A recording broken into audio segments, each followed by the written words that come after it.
Hey, Hi, Cheryl. what's good now? Life is good. How are you? I'm alright too. What's happening in New York? Uh, I'm between classes, so that's what's going on. Regular weekday. Uh, how does it feel like getting back to regular programming in class? Class, you mean like from winter break? Yeah.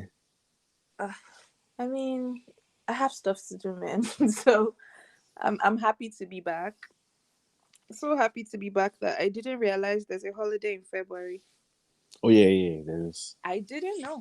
I didn't realize there was a holiday in February, and yeah. So yeah, I'm I'm such a serious student. You're finishing in March, May. I May. graduate in May. You're getting May.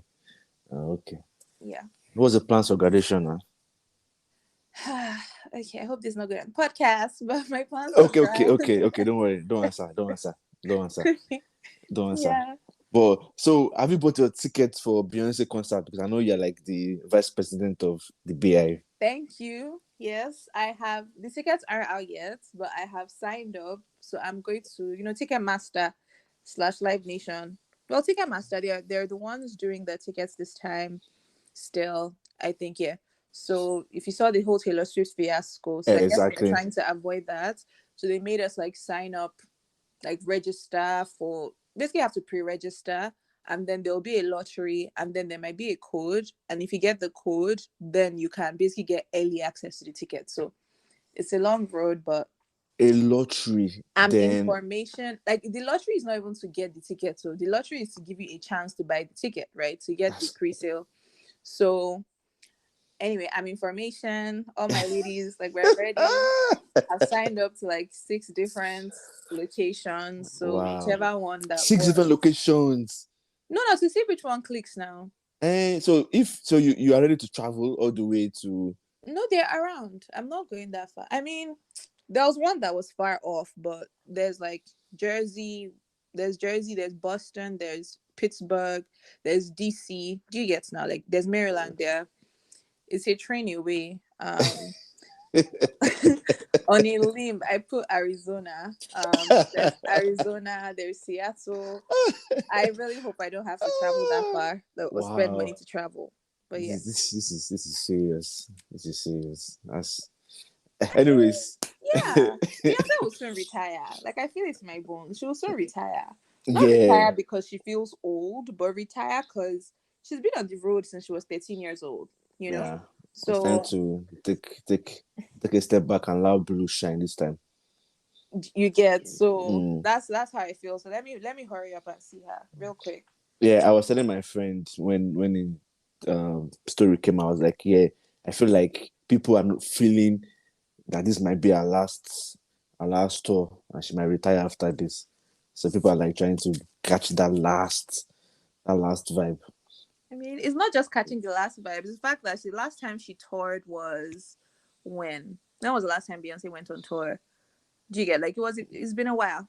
I don't So know. she I hasn't don't toured know. since the last major performance that she did was Global Citizen pre-COVID. That's 2019 when she went to South Africa, I think.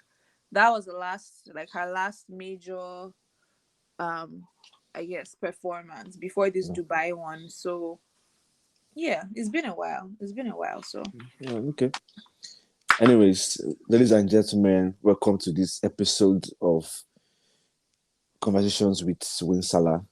We have my very good friend. We first is when 20. I can't remember. I think 2011 or 2012. I don't even know. But let me not say 2012. When did I join book club? Maybe 2014. 2014. Okay, yeah, 2014. Or maybe 2013. When did you move? Sha, I know I had come back to Nigeria, like, from studying law then. So Yeah, in Ghana. yeah, I was in Ghana. Like, I wasn't in Ghana when I met you. So No. So minimum 2013. Okay, 2013. And minimum. So let me prop you up a little bit. I have somebody here who is very, very brilliant. Huh. She she's doing 3 masters in 1, What? which is crazy and very brilliant. She likes to read. Someone that will just free time is just to read. She wears glasses, so you know what that means. Too much At this screen point, time. don't we all? No, I don't wear glasses. So Not yet. no, don't be like that. Yes, we have Ekene with us. Whoop whoop whoop. Whoop whoop. I'm supposed to Thank clap, you. but I don't have. Glad to be here. Yeah. So just let me allow you introduce yourself properly, what you want us to know about you in terms of where you've been and where you are right now and what you tend to do. Okay. Hi everyone. My name is Ekene. As Sean said, I'm a lawyer by profession. I've lived my whole life, apart from going to school. I've lived my whole life in Lagos, Nigeria.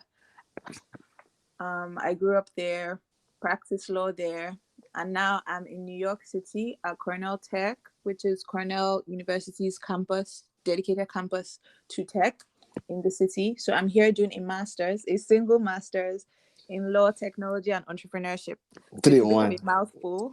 3 in 1. So Yeah, say it you again. should say that. So Say it it's again. interdisciplinary law, tech, and entrepreneurship. So we do law stuff, tech stuff, and business stuff. And yeah, so I mean, outside of work, I like bringing people together. I like helping people figure out what their thing is, or just helping people towards their goals. So, practicing law in Nigeria, I was a litigator at first, commercial litigation and general corporate advisory, before I started focusing on just IP law, intellectual property law. And now I'm trying to, not trying, well, so now I'm adding tech training to that roster. So yeah, that's about me.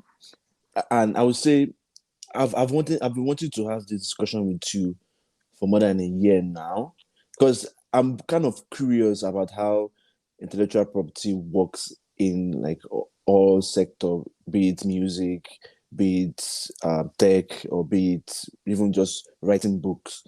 And I'm really glad I'm having this opportunity to have this on record because when we talk, I'm always like, wait, don't say it yet.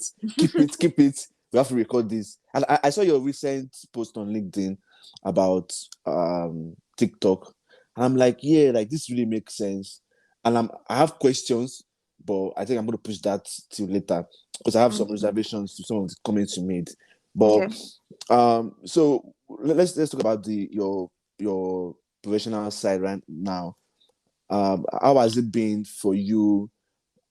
What have you been able to do with your intellectual property and litigation and all that you've done in the past?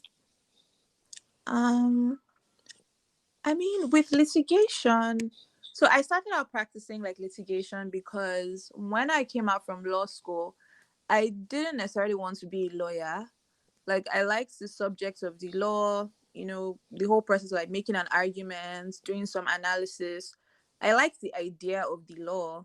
And I still feel like even if tomorrow something happens and I weren't a lawyer anymore, I mean that never leaves you. Yeah. So I like the law as a subject. So I still didn't know what I wanted to be, what I wanted to practice. So my dad had recommended that I just go to court, right? It's like I should just do litigation for like 2 years. And if you don't like it, you can always move on and do other things. But that was his advice. And my dad was a lawyer. He opted out of litigation before I was like 2, 3 years old. So if he was saying that I should do it, I felt like, okay, there's some value in this. So off I went to do the litigation that everybody made seem like such a big deal in law school. So I did it for about 5 years. And I mean, with litigation, like I like litigation. I won't say I didn't love it, but I didn't hate it. I didn't dislike it like other people. But now that I think about it, the things I didn't like about litigation were more not really about the law itself. It was more about like procedural things. If you go to court 9 a.m., you don't know when you're going to leave, like in Nigerian courts, because there's so many cases and they don't give you a specific time to show up. things like that. So it was like litigation and also mediation as well. And then so it was commercial litigation. There was a bit of criminal litigation, doing things we call watching brief or holding brief, but I didn't. It was more commercial. And then there was also like the business, the contract side of it. So maybe just contracts, advising people about the legal, um, counseling people on the legal implications of everything they wanted to do. So I enjoyed that. But then I needed, basically, I was looking for something to specialize in because I'd also been given advice when I joined. One of my friends, she was like, yeah, that, being a general practitioner is cool, but it's kind of old school. So you have to have like a domain, right? You have to have something that you're interested in. And I got interested in a few areas and I kind of narrowed it down to IP. So that's a different story. But during IPs, like doing litigation, because I got to represent people, go to courts, my lord, my lord, may I, May I, my lord? may I, my lord, yeah, do all that. And then on the IP side, I mean, I was supposed to do IP litigation still if I wanted, but I didn't want to do that because it was post-COVID. I started IP in 2020, just as the pandemic was starting. I resumed work in a lockdown. So I didn't want to go to court. I didn't want to go to court, post-COVID. I mean, there was a separate team, the litigation team. So there, my work was just focused on IP alone and technology. So there was privacy on the IP side, like trademarks, helping people protect their brands. So it wasn't just Nigerians. The bulk of it was really international, from companies outside the world. Some brands that you know and love, right? We got to protect their marks in Nigeria. If you see somebody that's trying to be weird and do something or have a mark that is similar to your client's mark, you oppose that, which was kind of like a court process, except you're not in court, you're at the trademarks registry. And then there's copyright, which is also probably my favorite aspect of IP. So copyright covers software, music, literature, basically like original works of authorship. And I would say that the client base was broad. So apart from like these brands that we're protecting, I got to work with people in entertainment, so talent managers, musicians, work on a film project, which was very dear to my heart. So I basically it was a broad range of things. Also, the advertising was also there, right? Advising on advertising, is this thing going to comply with advertising law? I hope I'm not talking too much. No, But yeah. no. Yeah, so it's just it's really broad. So it's like before going into IP, I knew that I was interested in IP. I had done like courses, I had done a few things, but before like practicing IP, I didn't realize how it's literally a whole new world of its own, which is why I wanted to like focus a bit more, which is how or why I'm now here at Cornell Tech, narrowing down a bit further, right? Well, I would call it narrowing down, more like focusing like my learning, you get, on this area of tech. And here you are talking about it. We are tapping into your wealth of knowledge and experience. So now I'm going to show you my script, because this is like you are the first person I'm going to talk to on my podcast where I have absolutely no idea what your job entails and how it contributes to tech. I would say, as I said earlier, I'm really curious about how IP works, how trademarks work, copywriting. In fact, it's so bad that I'm one of those that mix up the meanings and the names. And I've seen your posts on LinkedIn lambasting Yes. us, trying to No, beat that us was that Instagram. But Yeah, yeah. Instagram, yes, Instagram. And like you've always using the wrong word. Even I think it was one of those big companies that mixed up Rolling Stone. even Like stuff. Yeah. journalists, like it kills me. No, that day I was like, yeah, I'm one of those. I couldn't stop laughing. Yeah, I'm one of those. So let's start. Let's take paper and biro. Time to school. Time to learn. Yes, school us. LOL. So can you start from the very top as best as you can and as brief as your power can? Yeah. So Ownership. like Yes. ownership. I mean, so first of all, before I talk about ownership, is like what is the thing, right? Because to Yes. own something, it means it's property, Yes. right? So the property we are used to knowing is, I don't know, having a car, having a bag, something physical, something tangible, right? And here comes intellectual property, saying that things that you cannot necessarily see all the time, right? There's ownership in them, right? So intellectual property protects the works of the mind. So that's like the broadest explanation, that it protects the works of the mind. But this doesn't mean that every single thing that comes out of your mind is protectable, right? So let's say it protects the works of the mind that are recognized by the law. So the law has like certain categories of IP, that major categories of IP that it recognizes globally, and then there are other categories as well that may not be as, how do I put it, like it may not be universal. So let's say there's so many different forms of IP, but the major forms are like patent, copyright, trademarks, and designs, right? So patent law covers inventions. So if you come up with something new, like a new invention, something that can be subject to an industrial process, right? So it's not just coming up with something by mistake. You're coming up with something that, if maybe I'm an electrical engineer, right? Thomas Edison, or, I come up with something, a new light bulb.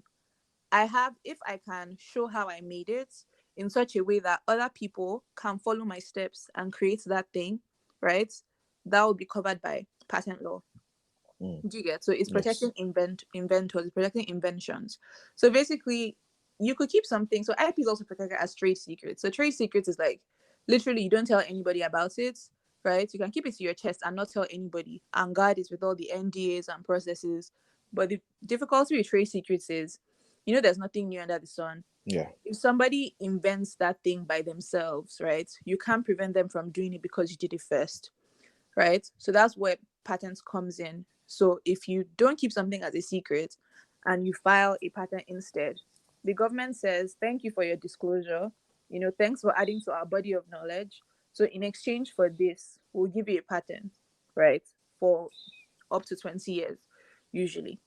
So that's what you get in exchange for your disclosure. But to get it, you must make a proper disclosure, right? Such that anybody else can see it and make it. But then, even though everybody can see it and make it, right, the law doesn't allow others to go make it without you, without your permission, right? So if something is protected by patent, like in the US, it doesn't matter if you developed it by yourself, right, in your backyard without knowing, right? If you want to go and start manufacturing that thing, the owner of the patent can come and say, no, I have this patent, you are infringing, and then you would have to stop, right? So that's like patent. And then copyright basically covers, people say creative works, but it really doesn't have to be that creative. The main thing is just that you applied yourself in producing it. It's like you made some effort, right, in creating that work, and you fixed it in a medium that can be perceived, right? Meaning that people can look at it and know what it is. So if you write a poem, right, that's right, putting some pen to paper. You fixed it, right? J.K. Rowling, she's said to have written the first few pages of Harry Potter, the first chapter, on a napkin, Napkin. paper Yes. towel, right? Yeah. She was fixing it. She didn't have to type it. She didn't have to. Taylor Swift is said to use, like, to record some songs sometimes on her voice, like using her phone, make Yeah. voice notes. Once you do that, what we're doing right now, we are fixing it, right? We are fixing it into a medium. If we're just having a conversation, no recording, we're not fixing anything. But so basically, if you create a protected work by fixing it in a medium, right, and you apply some originality to it, originality meaning you as a human being, you apply your efforts, in producing that work. Again, it's not a very high threshold, at least not in Nigeria or the US. It's not such a high threshold of originality. That's protected by copyright. So again, copyright has specific categories of works that it protects. So it protects like literary works, musical works, like films, broadcasting rights. So yeah, like and also we also have like these things called neighboring rights. Not to get too technical, but they are like copyrights. Excuse me, they are like copyrights, but they are not quite copyrights. So like with a song now, right? If a songwriter writes a song and Rihanna performs that song, right? If the songwriter owns the copyright, right? Yeah. But owns the she is the performer. So as far as that CD is concerned, or that MP3 is concerned, she has the performing rights or performance rights. Do you get? But Yeah. she's not the copyright owner. So you can see that obviously they kind of go together, but at the same time, it's not. So yeah, that's copyright. And then trademarks, as we know, the name of a brand, anything that you use to distinguish your product or your service from that of your competitors. So if we have 10 people selling water, you have Eva Water, you have Aquafina, right? Those are the trademarks. You can't have like a water brand. I mean, you can, but you can't protect it as a trademark. You can't call your water brand water, right? Okay. Because that's Very the product. universal. Yeah. That's universal. So anything distinctive that you use to set your product apart from your competitors, let me not call them competitors, from similar goods and services, right? Which helps customers identify, know which one is better or which brand they want to use. So that's a trademark. And then designs, this is somewhat limited, and is not as common as the others, but certain designs, 2D or 3D designs, can qualify for protection, right? So maybe if you produce a toy a certain way, or you have your bottle designed a certain way, it has to be a functional item, right? But the ornamental, like the design aspect of that functional item, do you get what I mean? So Yes. if you were to design, like, I don't know, an iron that operates with orange juice, right? The fact that you've created an iron that works with orange juice is protected as a patent, but then the design, the unique look of your orange juice iron, right? If you design in such a way that it's not like any iron on the market, then you could get design protection for that. So these are basically the four, and we talked about trade secrets earlier. So let's Yes. say the 4 or 5 major categories, and then you have other varieties of you have other things that are not universal and not as common, like champagne, right? Champagne is protected in Europe as a geographical indication, meaning that if you drink champagne that comes from France, it's literally from brands or vineyards in that region of France. Do you get? Yeah. So, but in the US here, the US doesn't really recognize geographical indications, right? That's why you have, what's that thing you guys have? Barefoot. Barefoot champagne. So basically, like anything that is tied to a geographical region, right? Or a particular method of making something that is tied to a particular region. Like ofada rice can be a geographical indication in future, right? Yeah. If we protect it. So Even that's what's it called? Tie and dye, adire. Ashoki, Yeah. Adire. Yeah. So we can protect it like later, but then let's not even get into that. So basically those ones are not universal. Europe definitely protects GIs. Nigeria not yet. The US doesn't recognize GIs. So yeah. So It, so I have a question. Patent, right? So if mm-hmm. I patent something, do I get paid from people who want to try to use that, or I don't get paid at all?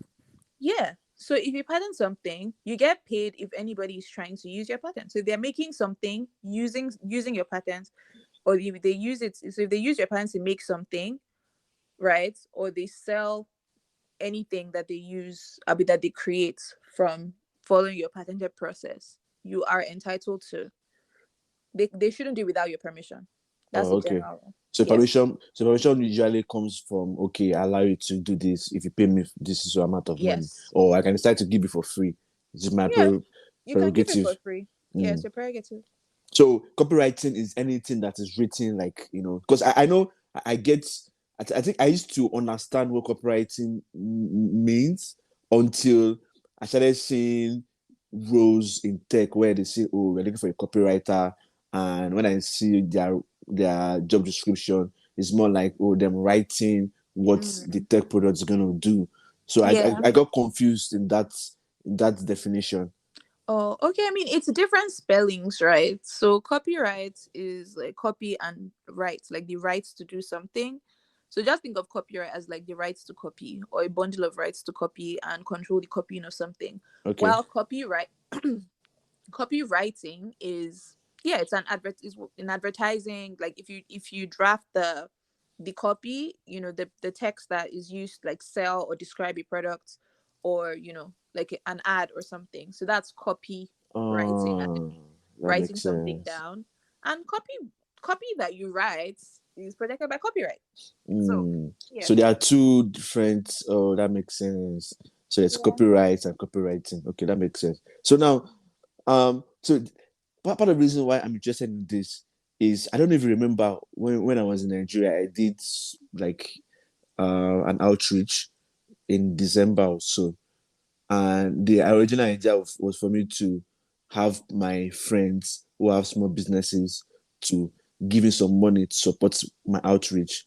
And in exchange for that, I will put their logo on the t-shirts that my friends and I will wear for that outreach. Mm. So you see how that idea came by, right? Is Mm-hmm. in my mind, nobody knows about it because I already told one person. Tell me Mm-hmm. why. I think few weeks before getting that done and going out for that outreach, someone called me and said someone stole your idea. I'm like, how did the person steal this idea?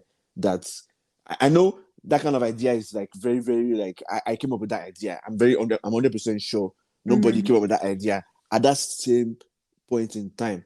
And it was like, oh, the person is a photographer, the person is doing the same thing, putting logo on t-shirts. I'm Mm-hmm. like, that's crazy.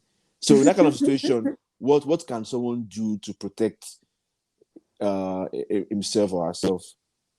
um I mean, thanks for bringing this up because that's also another thing, right? People think that IP protects ideas. Intellectual property doesn't protect your idea, right? It protects the expression of your idea because honestly, there's so many ideas you've had that other people have had, right? Like, Yeah. or there's some things you've thought about, and then next thing you just wake up tomorrow and somebody has done it, right? So there's no human beings. There's nothing new under the sun.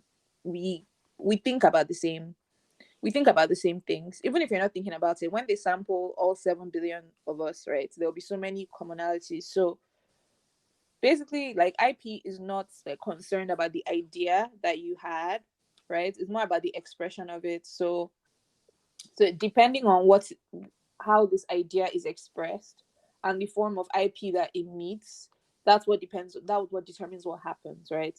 So as I said, like, if you invent something by yourself, but it has already been invented before and the patent on that thing is still valid, you can't say, oh, I created it by myself, though it's true, right? Because that is the nature of patent law, right? It prevents you from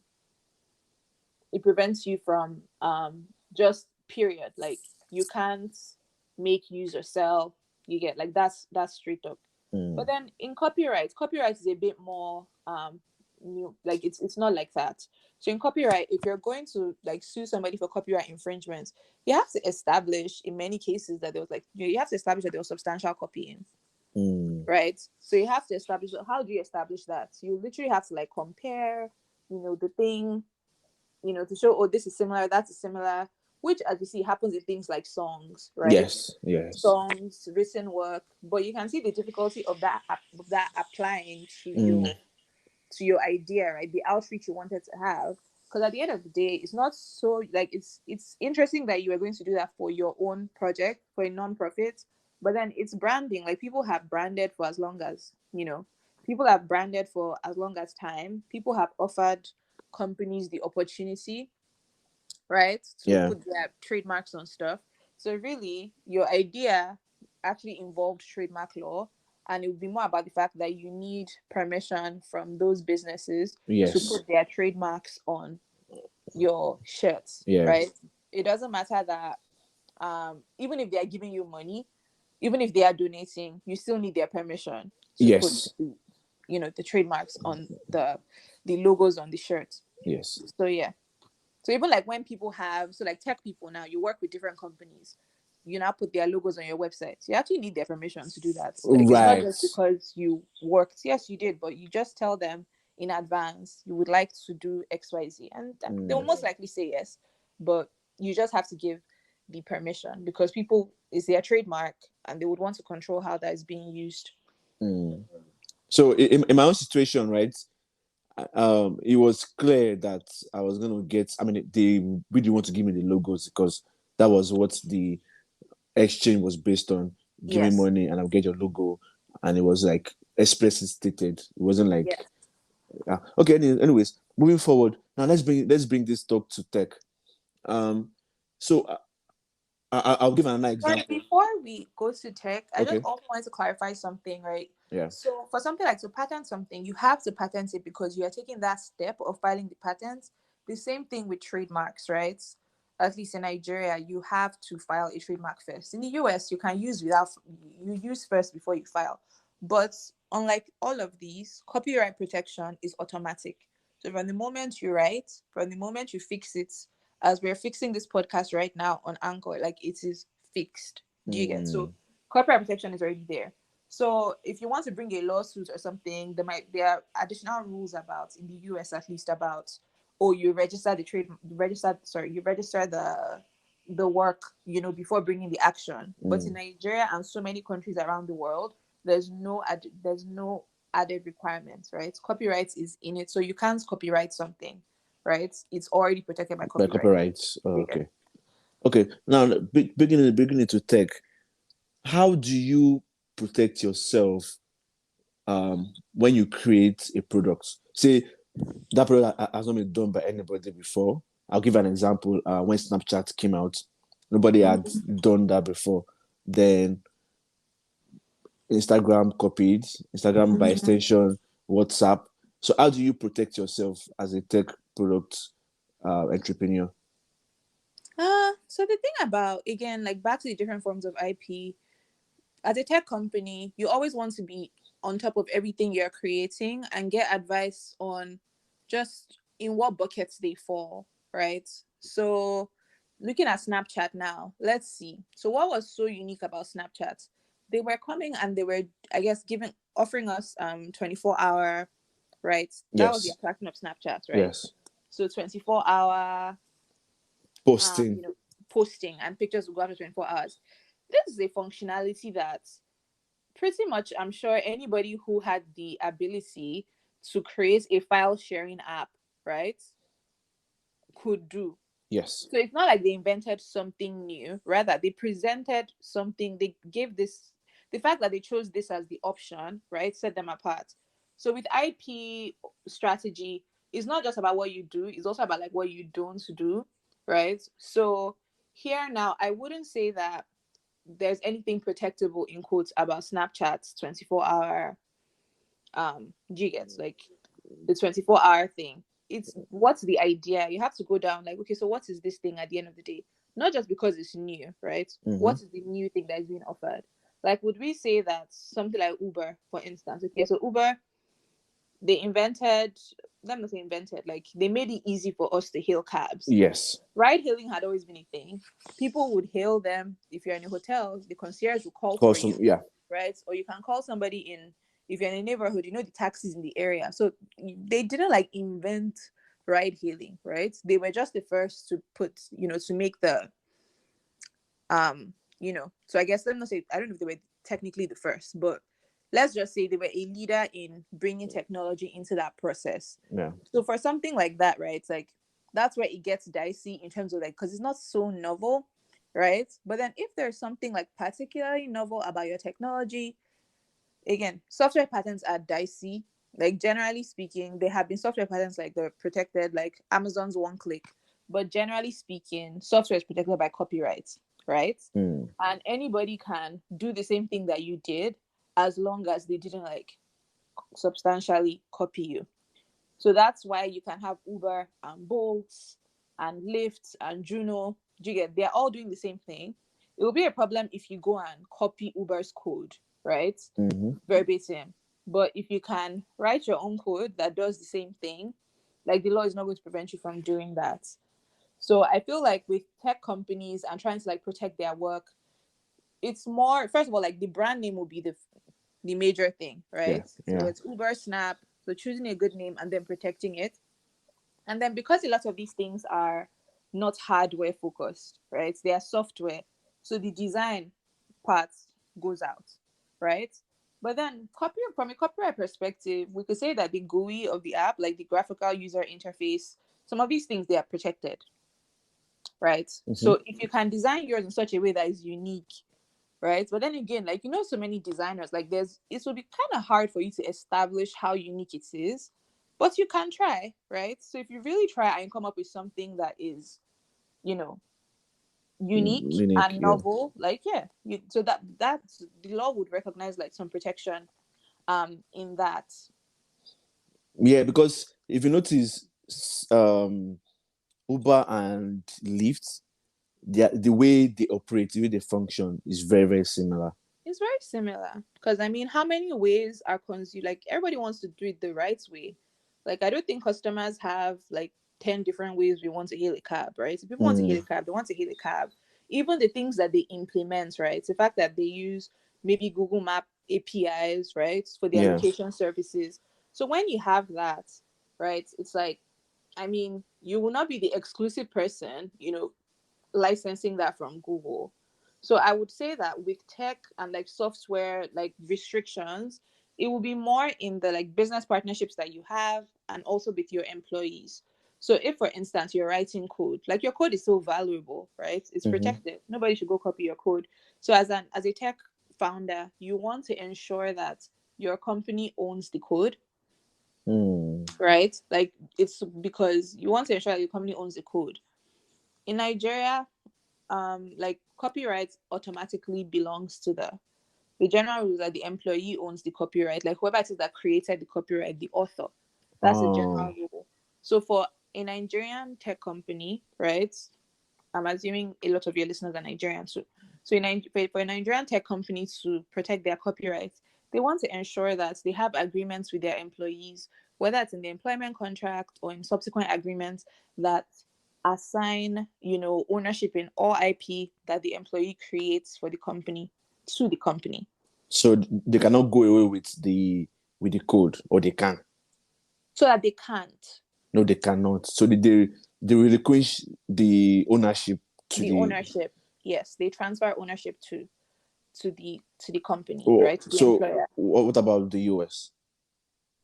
So I mean, in the US, how do I put, like, it kind of varies by states, but generally speaking, in the US, if you do work, there's a work for hire, right? Work for hire belongs to the company. So if you're hired like as a contractor, as many people are, right, to write code or do whatever under US law, generally speaking, like that is the company's work, right? And then where it's employees, you still have to put it in the employment contract, right? That work created by this employee is assigned to you. So the US is so more employer friendly. I've forgotten the exact specific rule. I can clear that up for you later. But these are just all the things that, like, startup, like if you're in tech, you want to be sure what it is. Because I know that even then, California has its own, you know, additional Even law, rules. yeah. Exactly. So you really want to know. The main thing is that you should know, okay, what law applies, which country's law applies here, and who owns the copyrights. And we can all say that regardless of what the law says, right? It's even when the law says, "Oh, employer, you own the copyright," it doesn't hurt for you to still put it in writing so that that employee knows Knows. that Okay. anything that you create in the course of your employment, right, belongs to the company. Okay. So there's this question. I brought it up with the other person I came, a software engineer, about 3 episodes ago. Spotify Wrapped. I'm sure you're familiar with the old bra on Twitter where the girl Mm-hmm. said she created Spotify Wrapped and she Mm-hmm. wasn't acknowledged for that. So Mm-hmm. what was your opinion on that? I mean, when I speak on these things, okay, so let's just say there are two things, right? I can tell you what the law is. And under the law, she had no copyright, right? She had an idea at best. I mean, other people have said it was actually an idea that they already had or something they had going on. But even if she was the first person to bring it, she literally brought an idea. Do you understand? Like Yeah. the execution is anybody can have that idea. Like, see, Apple have right now? Apple has replay. Yes. um YouTube also has its own wrap up. Do you get? So there's nothing unique. It's just an idea. It's just an idea. And if she designed, whatever it is that she designed, I don't know that she actually even did the design because the design of Spotify Wrapped is still consistent with Spotify's brand elements. Do you get what I'm saying? Yes. So yeah, so it's just an idea. I know people are very sensitive about their ideas, right? which is fair enough. Like nobody likes, not being acknowledged properly. But then under the law, there's no special rights in your idea. And I guess the bigger lesson for people in tech to take is, if you have an idea, before you go and tell everybody, in her case, she was doing her job. But if maybe you have an idea for like an app or some invention, right? Don't just go and start telling people, right? Because the law doesn't protect ideas. You have to actually put it in such a format that is protected or is protectable. So as I said, we are recording this voice note right now, right? So if you have an idea for a song, it's not about having an idea for a song, right? If you go and tell somebody that, okay, let's do, Whiskey will say, Whiskey will come and do something like this. You do something like that until we fix it. Do you get, like, it's not fixed, right? So you have to like put your idea in a format that is protectable. Okay, so what format is protectable in tech, for example? Let's use tech as point of interest. Yeah, so when you write software, like when code is written, right, the original parts of your code are protected from the point you write it. So let's say, for example, I'm not a software engineer, but I have an idea for an app. How do I make that idea protectable? Sorry, yo. Like if you're a so that's the thing, right? Many times when people have, I am not a software engineer, so that's the yeah, part. yes. So yeah, so in that case, like there's no protection in your idea, right? If you want to work with somebody to create your idea for you, right, you have to enter agreements with them to ensure that ownership over that software that is actually written belongs to the company that's you found. So that is how you secure, so you don't have ownership just because you directed them. Like people, you don't have ownership over your own wedding pictures, right? Wow. You don't have ownership over your wedding pictures. Yeah, Like, I saw your post on that too. That was 2017, right? yeah, it was Yeah. kind of old. Yeah, like you don't have, like, people will take pictures and then you're upset that my picture ended up somewhere else. Like, technically speaking, I mean, it's not a nice thing when it happens, but there's technically, like, it's the photographer that owns the copyright. So if you want copyrights in your images, to be assigned to you, you have to get that in writing from the photographer. Expressly written. Okay. Yeah. In some cases, don't photographers even limit your use of something, right? Wow. The fact that if you took a photo if you did a photo shoot, the photographer can say, "Oh, I'm licensing it to you for use on LinkedIn or for personal use." If they see it on a billboard tomorrow, they'll send their invoice. I mean, that makes sense though. That actually makes sense, because why are you saying you want to do this for LinkedIn and you now go on Billboard, because you are making money off it? I mean, that you say that makes sense, but it's like these are things that many times people don't discuss, right? People don't. So even you, when you took the picture, you were not probably thinking about using it on a billboard or something. Like you weren't probably thinking about that. That And makes then sense. when, I don't know, Tech Hive or one of these things wants to feature you at their conference and they get billboard Oh, on, they say, oh, Sharon, send a picture. You send a picture and that picture ends up there, right? So I uh, mean, most photographers won't stress, but like you just have to know all the rights. so that kind of situation, you have to contact your photographer and say, I'm about to use your shots for this is so and so, right? Ideally, but then again, many of them don't care. But Or they don't yeah, know. many of them don't know. Thank you. That's good. Many of them don't know, and for them, they don't care. Like some people know that. Well, I'm taking this photograph for commercial purposes. You know, for some people, like as they take the picture, so they even delete it from Yeah, they are rude. their role exactly. That But makes those that sense. know, they're very serious about. Wow. Yeah, You see why we need to employ you. yeah. Everybody Wow, needs that an makes IP lawyer. sense. That makes sense.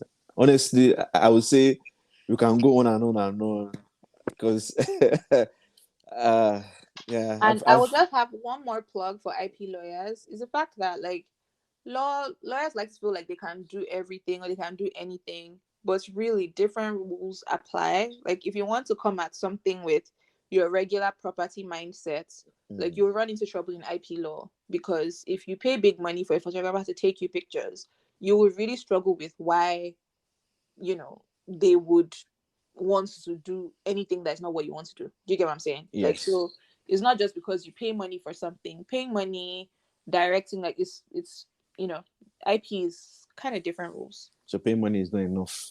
It's That not makes enough. sense. That makes sense. All right. I think we've gone into a very sweet spot now. Um well, okay. So now this is the fun part.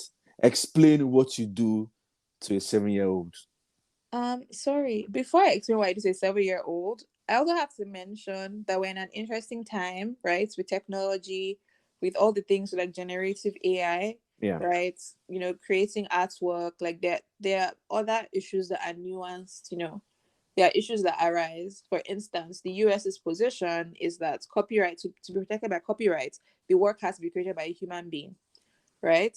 So if you generate art, are you the owner of that? Like, you're the owner according to Dali. They'll say you're the owner.